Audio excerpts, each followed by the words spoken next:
तो सर आज जिस तरह से पूरा जो है रक्षा लेखा विभाग के द्वारा भव्य कार्यक्रम 2 दिवसीय यहाँ पे कैंप लगा हुआ है, एक्स सर्विसमैन की बहुत सारी सुविधाएं जो है उनको मिलेंगी और जो असुविधाएं उनको हो रही है वो असुविधाएं भी खत्म होंगी, तो उसके बारे में क्या? देखिए, यहाँ पर हमने पेंशनरों की सुविधा के लिए ये काउंटर लगाया है स्पर्श सेवा केंद्र के रूप में, और सभी को हम लोगों ने पब्लिसिटी भी की है कि जिन लोगों की भी कोई भी इस तरह की पेंशन से संबंधित शिकायतें हैं उनको लेकर के हमारे पास आ सकते हैं, और यहाँ पर हम प्रयास करेंगे कि उनका ऑन द स्पॉट रिजोल्यूशन हो। हमारे लगभग 32 लाख पेंशन भोगी हैं जो रक्षा मंत्रालय के तहत हैं, और उनको हम स्पर्श प्रोजेक्ट पर ऑनबोर्ड कर चुके हैं और उनका हम ऑनलाइन ही सेवाओं का निस्तारण करते हैं। तो ये काउंटर उनकी इन सेवाओं के उनकी सेवाएं प्रदान करेगा और उनकी शिकायतों के निवारण में पूरी मदद करेगा। और इसके साथ ही ये भी हम कहना चाहते हैं कि भारत सरकार की तरफ से डिजिटल लाइफ सर्टिफिकेट की जो कैंपेन होती है, डीएलसी कैंपेन बोलते हैं, डीएलसी 4.0 नवंबर के महीने में होगी, 1 नवंबर से 30 नवंबर तक रहेगी। उसके बारे में जागरूकता भी हम फैलाएंगे, और जिन लोगों का डीएलसी इस समय भी ड्यू हो गया है वो भी हमारे इस काउंटर पर आकर के अपना डीएलसी जारी करवा सकते हैं। जैसे बहुत से लोग ऑनलाइन वाले तो हैं, लेकिन अभी भी बहुत से लोग ऑफलाइन वाले हैं, तो उनके लिए क्या सुविधा रहेगी? जो लोग ऑनलाइन सिस्टम का प्रयोग करने में सक्षम नहीं हैं, हमारे बहुत सारे बुजुर्ग हैं जो टेक सेवी नहीं है, मोबाइल पर काम नहीं कर पाते या ऑनलाइन नहीं कर पाते, उनके लिए ये स्पर्श सेवा केंद्र बहुत ही फ़ायदेमंद है, और वो किसी के साथ भी आ सकते हैं, और यहाँ पर हमारी टीम यहाँ पर है उन्हें तुरंत हर प्रकार की सहायता और सुविधा प्रदान करेगी। सरकार बहुत सारी सुविधाएं लेकर के आ रही है, लेकिन लोगों को उसकी जागरूकता नहीं है, लोगों तक पहुँच नहीं है, तो स्पर्श कहीं ना कहीं तक उस चीज़ को लागू करने के लिए उन तक पहुँचने का कार्य कर रहा है।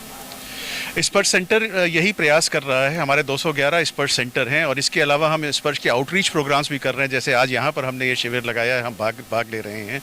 तो हम प्रयास कर रहे हैं कि अधिक से अधिक लोगों को हम स्पर्श के बारे में परिचित कराएं कि इस माध्यम से, इस प्रोजेक्ट के माध्यम से वो क्या क्या लाभ उठा सकते हैं। ये अत्यंत पारदर्शी मंच है, और भारत सरकार का जो डिजिटल इंडिया का कार्यक्रम है उसका एक फ्लैगशिप प्रोजेक्ट है जो हमारे एक्स सर्विसमैन और पेंशन भोगियों को हर तरह की सहायता और सुविधा प्रदान करने में सक्षम है। और हमने देखा कि जो लोग एक्स सर्विसमैन जो हैं आपका, उनके लिए भी स्टॉल है, और जो लोग यहाँ पे अपना काम करना चाहते हैं यानी कि जिनको जॉब चाहिए उनके लिए भी एक स्टॉल है। हाँ, जो दूसरे स्टॉल की आप बात कर रहे हैं, कौशल महोत्सव में हमने एक और स्टॉल लगाया है। उसमें हमारा उद्देश्य ये रहा है कि रक्षा लेखा विभाग में जॉब की क्या अपॉर्चुनिटीज़ हैं, किस स्तर पर हैं।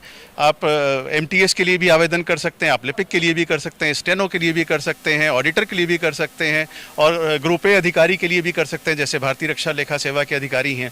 और वो किस माध्यम से कर सकते हैं। कुछ परीक्षाएं एसएससी के द्वारा होती हैं, कुछ रिक्रूटमेंट यूपीएससी के द्वारा होते हैं। उन सब के बारे में हम अवेयरनेस की आपने बात करी, हम अवेयरनेस पहुँचाएँगे, लोगों में जागरूकता देंगे।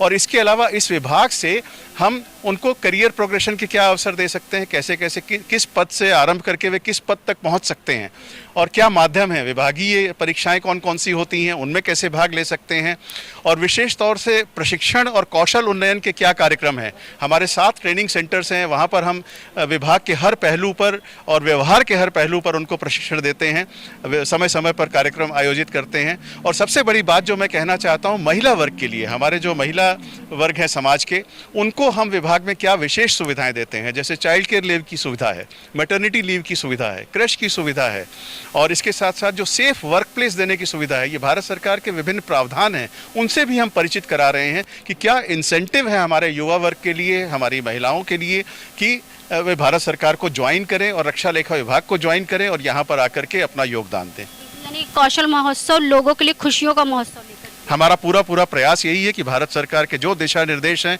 जो सुविधाएं हैं, उन सब चीज़ों को हम लोगों को तक खुद पहुंच करके उनको जागरूक कराएं और उन तक पहुंचाएं।